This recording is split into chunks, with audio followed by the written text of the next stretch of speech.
Друзья, всем привет! Приветствую тебя на канале Power Diesel.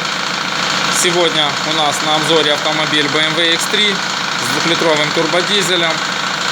Автомобиль пригнали нам на диагностику. Стук в двигателе, характерный стук, появился 150 километров спустя. Пробег, со слов владельца, стук усилился. Автомобиль оставили в ремонт.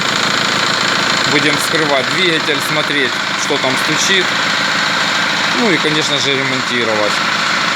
Также будет обзор в следующем видео у нас сразу и двигатель Opel Movano, который застучал. Так, посмотрим сразу, что там стучит в этих моторах. На этом пока все на сегодня.